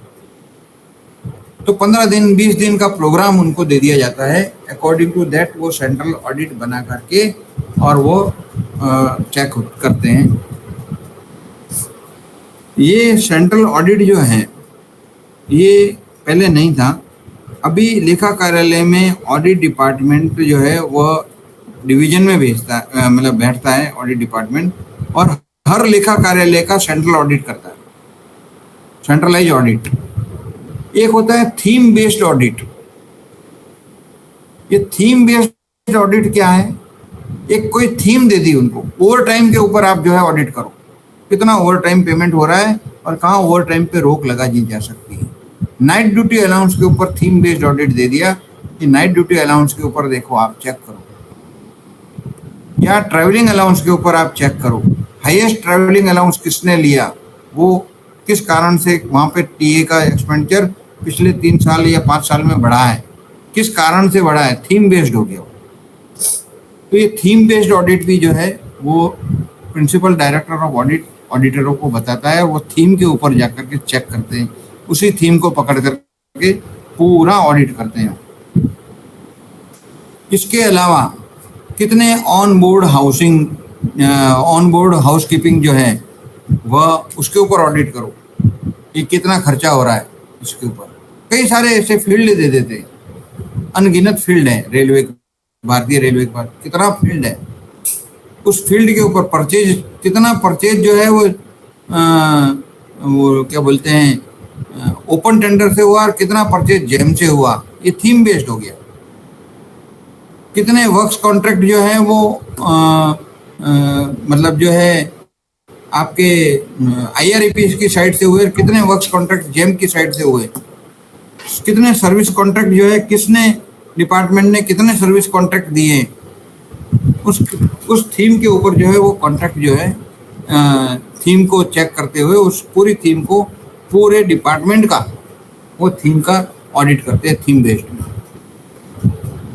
और उसकी रिपोर्ट जो है वो हेडक्वार्टर जाती है, हेडक्वार्टर से वापस वो बोर्ड को जाती है और उसके ऊपर एक्शन लिया जाता है कि कैसे इसके ऊपर डील करना है, आगे फर्दर कोर्स ऑफ एक्शन क्या होगा, फाइनलाइजेशन कैसे होगा, इनका अंतिम निपटारा कैसे करेंगे इसके अंदर इन ऑडिट ऑब्जेक्शंस का। ये ऑडिटर्स जो हैं वह सारे वाउचर्स रखने के लिए पहले से इंटीमेट कर देते हैं कि हम आपके यहाँ पे इतने टाइम से इतनी देर से इस डेट तक, इतने टाइम तक हम आपके यहाँ ऑडिट करेंगे, आप अपने अपने वाउचर तैयार रखें या रिकॉर्ड्स तैयार रखें, रिकॉर्ड्स ये एडवांस इंटीमेट कर देते हैं। सरप्राइज नहीं होता इनका, एडवांस इंटीमेशन होता है जिससे कि वह सब चीज़ें अवेलेबल हो सके। और ये अवेलेबल करवाने के लिए आपको पहले से ही जो है जिस दिन आने वाले हैं ऑडिटर, उस दिन आपको जो है सब रेडी करके रखना पड़ेगा, और ये सारा रेडी रखने के बाद में आप जो है ऑडिटर को दे देंगे। मंथली भी ऑडिटर आते हैं या क्वार्टरली भी आते हैं, अभी ऑडिटर जो है मंथली या क्वार्टरली आते हैं। वो आपको एक ऑफिस में लेटर भेज देंगे कि मुझे पेंशन का पीपीओ इतने से इतने तारीख तक के जितने, या इतने से इस महीने तक जितने भी पेंशनर रिटायर हुए उनके कागजात जो है वो तैयार रखना, हम लोग आ रहे हैं।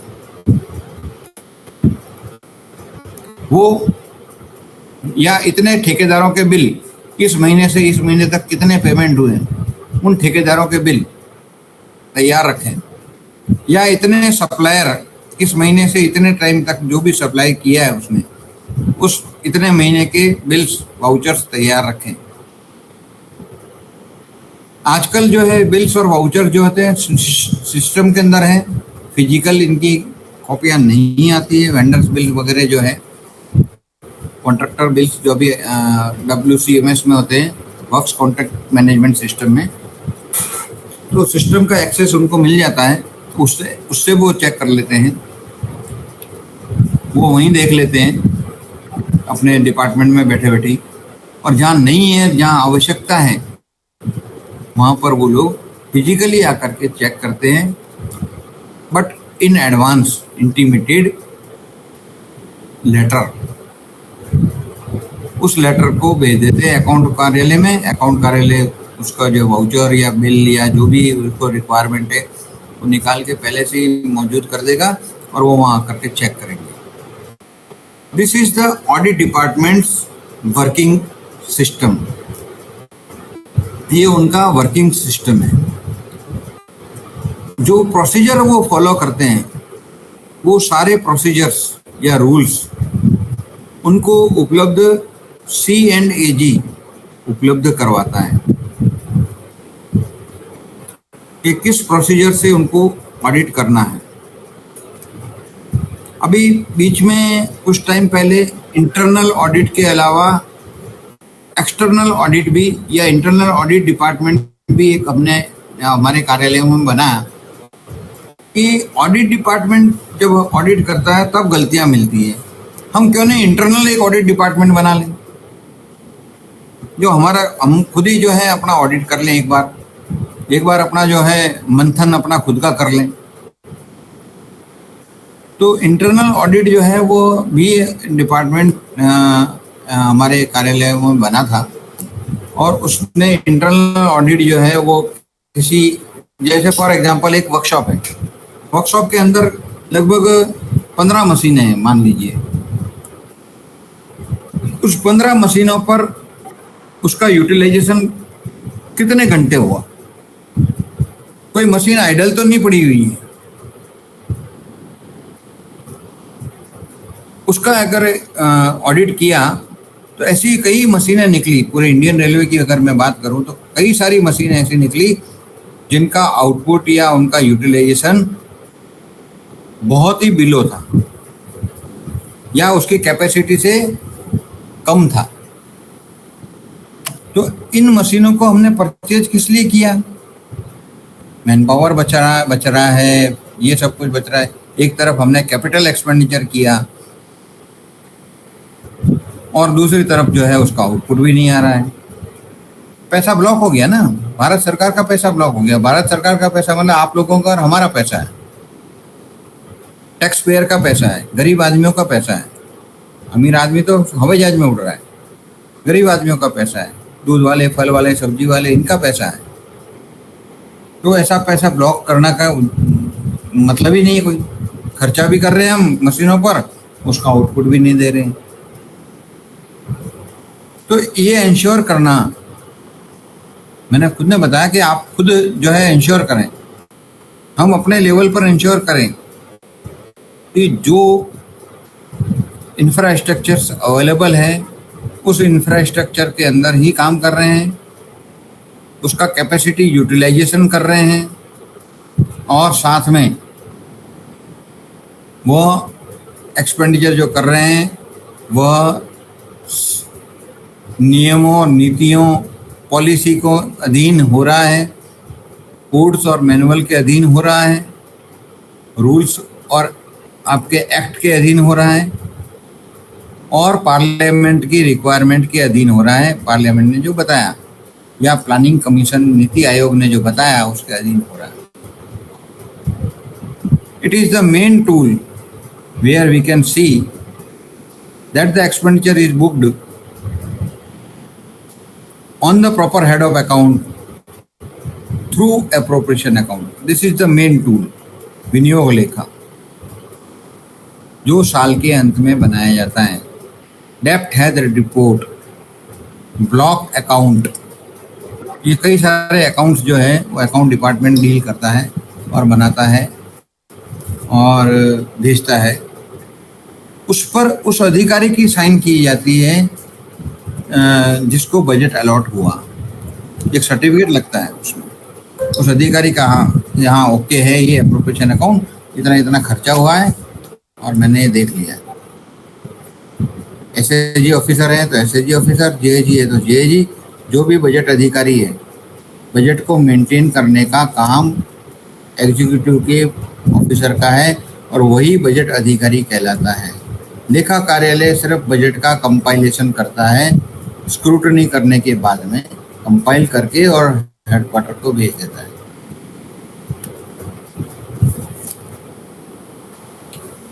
अभी बात आती है कि जब ये फाइनलाइज हो जाते हैं सारे केसेस, तो इन फाइनलाइज होने के केसेस होने के बाद में इन केसेस को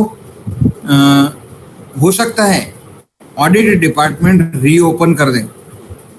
छूट है उनको, वो स्वतंत्र है, वो कभी भी ओपन कर सकते हैं उसको वापस. उनको अगर ये लगता है कहीं, मान लो ऑडिट ने खुद ने हाँ भर दी, हाँ फाइनलाइज हो गया, लेकिन वो ओपन कर सकता है. अगर उनको कुछ और कोई तथ्य मिलते हैं तो वो उसको ओपन भी कर सकता है. लेखा कार्यालय ने भी बंद कर दी, ऑडिट ने भी बंद कर दी, फिर भी वो कभी भी ओपन कर किए जा सकते हैं. लेकिन जनरली ये ओपन नहीं होते हैं. कुछ केसेस में जहाँ उनको और मिलता है कुछ ऐसा और वहाँ अनियमितताएं या त्रुटियाँ मिलती हैं, तो ऐसे केसेस वो ओपन कर देते हैं. वो फाइनलाइज्ड केसेस नहीं माने जाएंगे, उनका वापस वैसे ही डील किया जाएगा और लेखा कार्यालय और एग्जीक्यूटिव ऑफिसेस जो भी है वह उसको क्लोज करवाने के लिए बाई पार्टी और ट्राई पार्टी मीटिंग करने के बाद में या कॉरस्पॉन्डेंस करने के बाद में फाइल बन जाती है उसकी. एक एक ऑडिट रिपोर्ट, इंस्पेक्शन रिपोर्ट की लगभग 50 से 100 पेज के बीच में फाइल बन जाती है. और ये सारे ऑडिट ऑब्जेक्शंस जो होते हैं, ये सारे ऑडिट ऑब्जेक्शन का एक स्टेटमेंट लेखा कार्यालय बनाता है कि आपके यहाँ इतने पैरा पेंडिंग है, इनका जवाब शीघ्र से शीघ्र दीजिए. और ये जो है रिमाइंडर जो है वो इश्यू कर देता है लेखा कार्यालय. उन रिमाइंडर के ऊपर whether it is from executive, whether it is from audit or accounts, that must be given top priority. उसको टॉप प्रायोरिटी पे लिया जाना चाहिए. ये जब अनफाइनलाइज हो जाते हैं या फाइनलाइज हो जाते हैं तो उसका भी जो है स्टेटमेंट बनता है. जो फाइनलाइज केसेस हैं जहाँ पर रिकवरीज करनी है तो उसे recovery of instance of audit एक स्टेटमेंट होता है. Recovery for instance of audit, यानी ऑडिट ने ये पॉइंट आउट किया और उसके कहने पर ये रिकवरी हुई, वह फिगर नील होना अति आवश्यक है, 0 होना चाहिए. कोई हमें गलती बता करके रिकवरी करवाए हमारे से तो वो ऑडिट डिपार्टमेंट को श्रेय जाता है, उसका सारा का सारा क्रेडिट ऑडिट डिपार्टमेंट को जाता है कि हमने बताया और उन्होंने रिकवरी की एग्जीक्यूटिव ने. ये recovery for instance of audit जो है वो स्टेटमेंट भी साल के अंत में ऑडिट ऑफिसर लेखा कार्यालय में भेजता है. लेखा कार्यालय रिकवरी नहीं की थी या की थी तो पार्टली की थी या करने के बाद में बंद कर दी थी या क्या है उसका, या 100% रिकवरी हुई. ऑडिट डिपार्टमेंट को तथ्य जो है वो कुछ कम दिए गए जिसकी वजह से उन्होंने इंस्टेंस ऑफ ऑडिट में लिया. ये इंस्टेंस ऑफ ऑडिट जो है वो भी एक स्टेटमेंट बना करके एग्जीक्यूटिव को भेजने के बाद, एग्जीक्यूटिव से जवाब लेने के बाद में उसको फाइनलाइज किया जाता है कि क्या ऑडिट डिपार्टमेंट ने जो बताई उसके अकॉर्डिंगली रिकवरी हुई है तो इंस्टेंस ऑफ ऑडिट में लिया जाएगा, और अगर ऐसा नहीं है तो मना कर दिया जाएगा कि आपके इंस्टेंस ऑफ ऑडिट में नहीं है, ये रिकवरी पहले हो चुकी है या लेखा कार्यालय ने बताया था और तब हमने रिकवरी स्टार्ट कर दी थी और रिकवरी अंडर प्रोसेस है। ये सब अगर ऑडिट डिपार्टमेंट को से उसमें डिलीट करवाया जाएगा। जितना हो सके इंस्टेंस ऑफ ऑडिट में फिगर 0 जाने चाहिए। देखो इंस्टेंस ऑफ ऑडिट के अंदर कई बार क्या होता है, हर आदमी से एक्सपेक्ट नहीं कर सकते कि वो बिल्कुल सर्वगुण संपन्न है और वो जो 100% सब कुछ काम सही हो रहा है। गलतियां होती है या छूट जाता है, मानवीय स्वभाव के कारण कोई चीज़ ऐसी हो जाती है तो बात अलग है। लेकिन अगर मानवीय स्वभाव के कारण से न होने पर भी या ऑडिट डिपार्टमेंट को तथ्य उपलब्ध न करवाने के बाद में भी अगर इंस्टेंस ऑफ ऑडिट में लिया है तो ऐसी जो है इंस्टेंस ऑफ ऑडिट जो है रिकवरी जो है वो ड्रॉप करवा ली जाती है वहीं पे।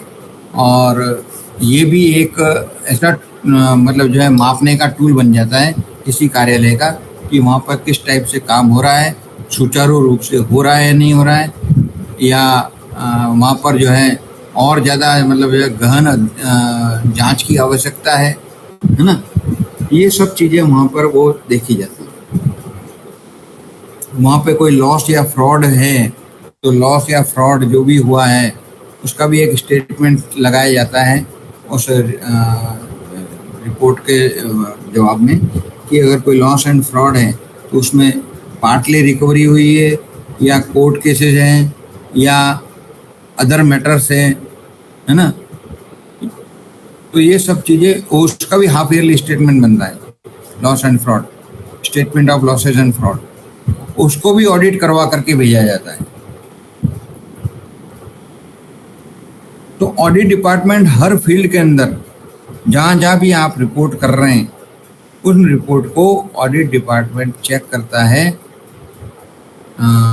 Weather it is debited report, block account, appropriation account, या आपका ये क्या बोलते हैं फाइनेंस अकाउंट है ना, आपका अकाउंटिंग सिस्टम, आपका जो है बैलेंस शीट, रेलवे की भी बैलेंस शीट बनती है, कितनी एसेट्स थी और कितनी लाइबिलिटीज है, या एक्रूअल अकाउंटिंग के अंदर अगर आपका वो है तो वो भी लेटेस्ट कंसेप्ट आया है एक्रूअल अकाउंटिंग। तो ये कई सारी चीज़ें हैं जिसको जहाँ जहाँ आप रिपोर्ट कर रहे हो जो फाइनेंशियली जिसके अंदर इन्वॉल्वमेंट है उन रिपोर्टों पर लेखाधिकारी के साइन, ऑडिट ऑफिसर के sign, principal director of audit जजगेट के साइन, जनरल मैनेजर के साइन और लास्ट में वहाँ पर चेयरमैन रेलवे बोर्ड के साइन होने के बाद में ये report controller and auditor general को थ्रू पब्लिक अकाउंट कमेटी भेज दी जाती है। सबके साइन पर्सनली साइन होते हैं। ये मेरा पूरा जो है ऑडिट डिपार्टमेंट का पूरा चैप्टर था। 12:52 हुए हैं, 55 सॉरी। तो आप जो है अपने क्वेश्चंस जो है इससे रिलेटेड, जो लेखा से रिलेटेड, ऑडिट से रिलेटेड या इससे पहले जो मैंने चैप्टर पढ़ाए थे उससे रिलेटेड अगर आपके कोई प्रश्न हो तो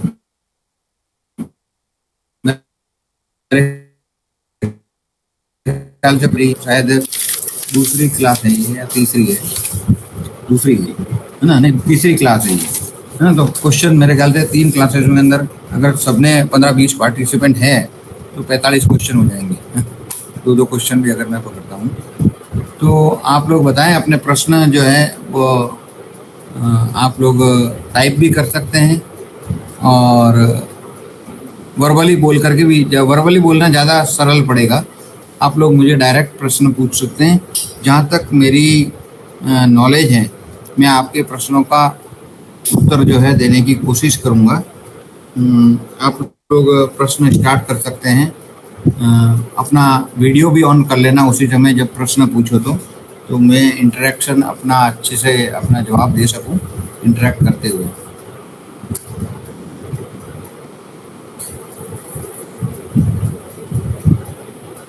ये 15-20 मिनट है भैया।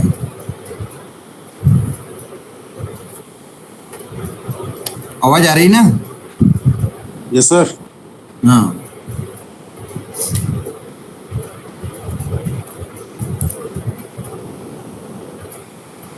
ये आप जो है आपके एग्जाम पर्पज से भी मैं बता रहा हूँ और नॉलेज पर्पज से भी बता रहा हूँ कि आप कंप्यूटर में आजकल सब चीज़ें अवेलेबल है, कोड्स अवेलेबल है आपके, आपका ट्रांसफॉर्मेशन सेल अवेलेबल है, पॉलिसी लेटर्स अवेलेबल है ना, रेलवे के सब चीज़ें अभी ऑनलाइन हो गया, ऑनलाइन मोड पे है। तो आप लोग उसका सहारा लें। फिजिकल अगर जिसके पास में है अवेलेबल कुछ डॉक्यूमेंट या नोट्स वगैरह या बुक्स वगैरह तो उसका सहारा लें। अगर फिजिकल अवेलेबल नहीं है तो सारा आजकल सिस्टम में है, आप उस सिस्टम के माध्यम से उसको पढ़ लें तो ज़्यादा आपको जो है और समझ में आ जाएगा। सब चीज़ें अवेलेबल है, general condition of contract available है, Indian railway e procurement system available है ना, आपका जैम अवेलेबल है, फिर आपका जो है ये आई पास जो है उसके बारे में भी आपको नॉलेज, ये सब चीज़ें अवेलेबल है, आपको नॉलेज उससे बढ़ेगा। तो ये नॉलेज जो बढ़ाने के लिए आपको जो है उसको अंदर घुसना पड़ेगा, सिस्टम में घुसना पड़ेगा, और सिस्टम में घुसोगे तो आपको नॉलेज बढ़ेगा। अदरवाइज आपने खाली मेरी बातचीत जो है 2 दिन बाद में आप भूल जाओगे, जो मैंने आज आपको बताया 2-3 दिन बाद भूल जाता है, मानवीय स्वभाव है।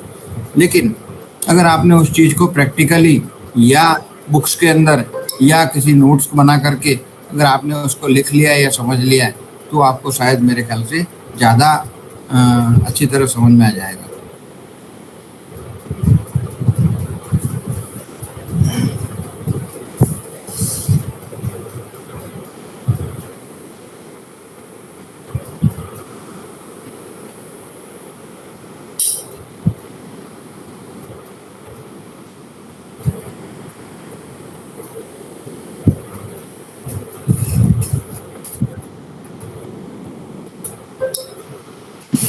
सर एक बात पूछना था, जैसे स्टोर डिपार्टमेंट का इंस्ट्रक्शन के बारे में थोड़ा बताओ ना।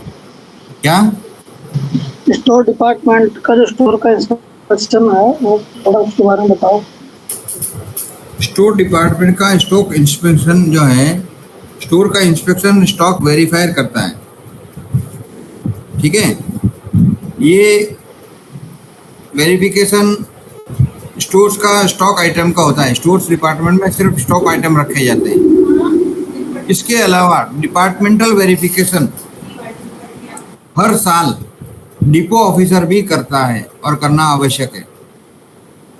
इसके अगर ग्राउंड बैलेंस में या बुक बैलेंस में अगर कोई डिफरेंस पाया जाता है तो वीआर वेरिफिकेशन रिपोर्ट सिस्टम के अंदर यूडीएम में ही एक वो है, उसी के माध्यम से यूडीएम में वीआर जनरेट हो जाएगी, और ये वीआर जनरेट हो गई तो उसका रेक्टिफिकेशन हो सकता है। कोई वाउचर जो है आपने पोस्ट करना भूल गया हो सकता है आपने रिसिप्ट जो है वो नहीं लिया हो, उसके अंदर minus balances, quantity without value या वैल्यू विदाउट क्वांटिटी, दोनों माइनस बैलेंसेस गिने जाते हैं।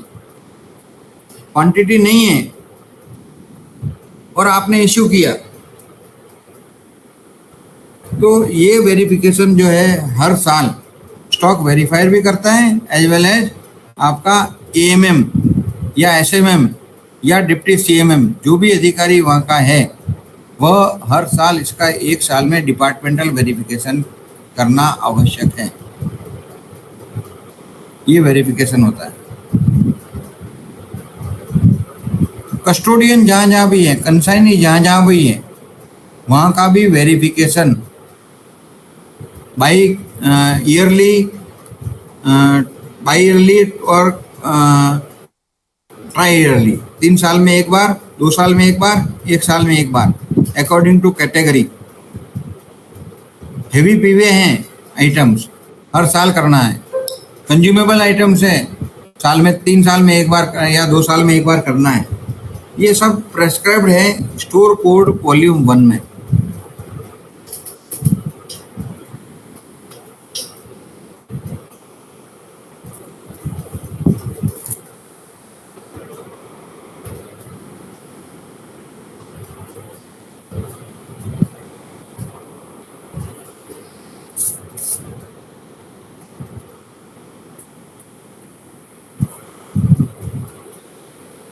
इंस्पेक्टर लेवल का आईएसए भी आता है कई बार, इंस्पेक्टर ऑफ स्टोर्स अकाउंट या स्टॉक वेरीफायर या अकाउंट ऑफिसर सरप्राइज वेरिफिकेशन करता है, बिना बताए कस्टोडियन का वेरिफिकेशन।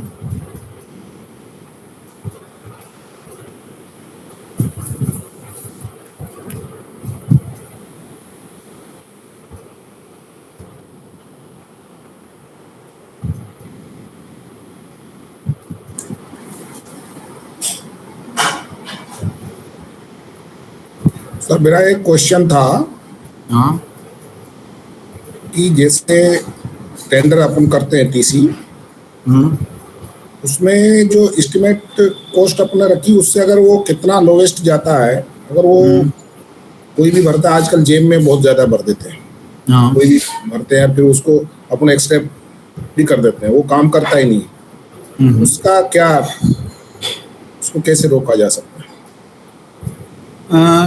देखो सबको अगर आपने जेब में तो बिल्कुल लो रेट भर देता है जो जिससे वो काम भी नहीं कर सकता किसी कीमत में, वापस फिर करो, फिर थोड़े दिन तो वापस जेब में डालो। अपना क्राइटेरिया जो है वो सही अगर बनाया हुआ है, हमने जो स्पेसिफिकेशन सही बनाया हुआ है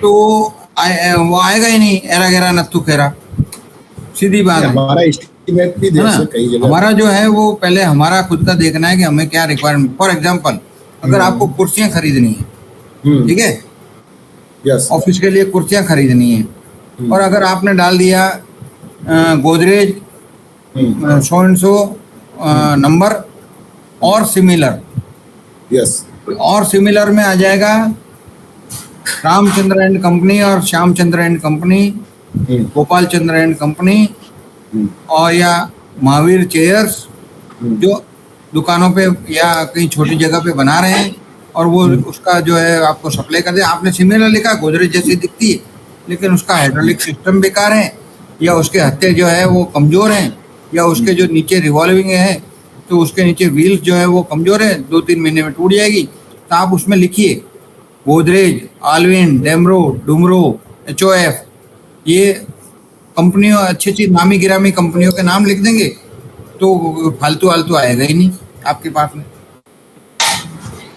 हम लोग ही गलती कर रहे हैं, इसलिए वो रेट कम भर देते हैं, बोले मिल जाएगा ना, कुछ पैसा मिलेगा। हम लोगों ने गलती किया कि हमने उसका स्पेसिफिकेशन प्रॉपर नहीं बनाया। अगर प्रॉपर बनाओगे तो अच्छी कंपनी आएगी, ब्रांडेड आइटम आएगी और वो बरसों बरस चलेगी। रेलवे को भी फायदा है कि बार बार खरीदने से बच जाएंगे और हमारा पैसा भी। हमने कुर्सी की कीमत 500 रुपये की है और वो जेम वाले ने भर दिया 300 रुपये। हमारी कुर्सी की कीमत मान लीजिए 5000 की है, जेम ने भर दिया 1000 रुपये किसी ने, और हम 1000 रुपये ओह सस्ती पड़ रही। सस्ती क्या पड़ रही है, 3 महीने बाद में वापस आपको नहीं खरीदनी पड़ेगी। तो 1000 रुपये की आप कितनी बार खरीदोगे? 5 बार खरीदोगे जब जाकर के उस कीमत की। तो 5000 की लो ना, कोई चीज ब्रांडेड चीज लो। और वर्तमान में तो प्रॉब्लम हो रही है ना, जैसे जैसे अभी जेम में आने के बाद अभी जैसे गाड़ियां हैं, जैसे हमारे यहाँ जो जैसे अभी गाड़ियां लगाई जा रही है, जो पिकअप है, जो व्हीकल्स लगाए जा रहे हैं, हाँ, वो लोवेस्ट रेट भर देते हैं और फिर वो चलाते भी नहीं है। और उसको कैसे रोका जाए? नहीं, गाड़ियां चलाते नहीं है तो उसमें पेनल्टी है। अगर आपने क्या रहती है उसको, कोई उसका तो पैसा क्या जमा रहता है, थोड़ी है उसका कुछ। उसकी EMD फॉरफिट हो जाएगी और जो है वापस दे वो, आप जेम के अंदर वापस डालो उसको, दूसरी मतलब जो है बिड वापस मांगो इसी तरीके का वो उसकी, वो जो पैसा है उसने भरा है जेम में, जो भी EMD वगैरह है भरी, वो सब फॉरफिट हो जाएगी उसकी।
आज पढ़ाया वो उसमें से कोई प्रश्न नहीं है?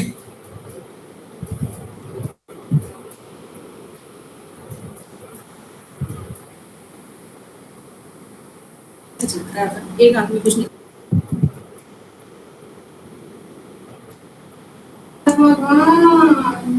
आप लोग कहाँ से हैं सब लोग? सभी डिवीजनों से है, वेस्टर्न रेलवे के सभी डिवीजन। अच्छा, डिवीजन से हैं सब। कुछ रतलाम से हैं, कोई अहमदाबाद से हैं, कुछ बॉम्बे से हैं। अच्छा अच्छा। भावनगर से है। मैं कोटा आरवीनगर से हूँ, रतलाम डिवीजन है मेरी।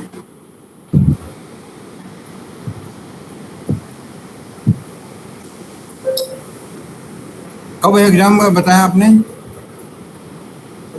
जून में बता रहे हैं, अभी जून का। अच्छा, जून में। फिक्स तो है नहीं। थॉरो स्टडी करना, बस एक चीज ध्यान रखना, स्टडी करो तो थॉरो करना।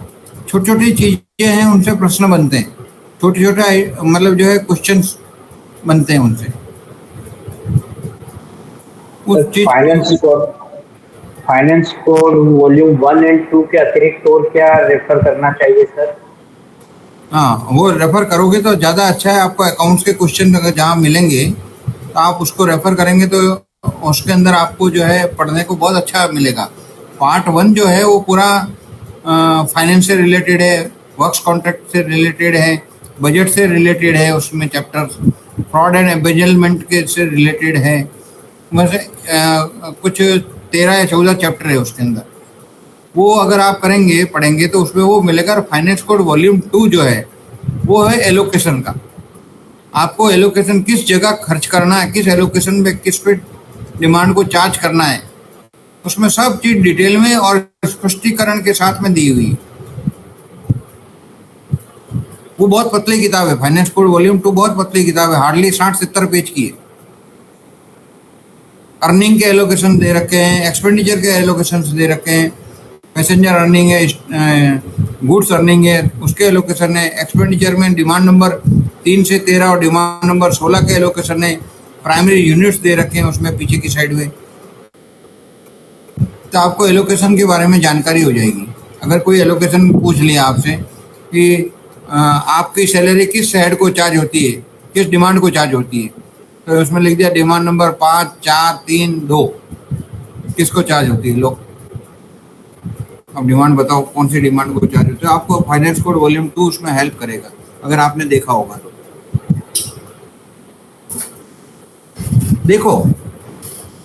देखोगे तो आप सीखोगे तो आप लिख पाओगे, मतलब आप आंसर दे पाओगे।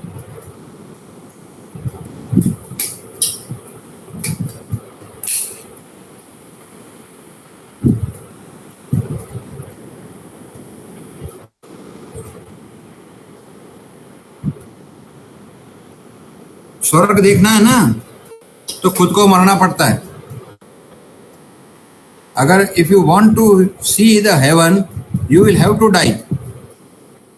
स्वर्ग देखना है तो खुद को मरना पड़ता है। खुद अगर आप करेंगे, पढ़ेंगे, समझेंगे कोड मैनुअल को छानेंगे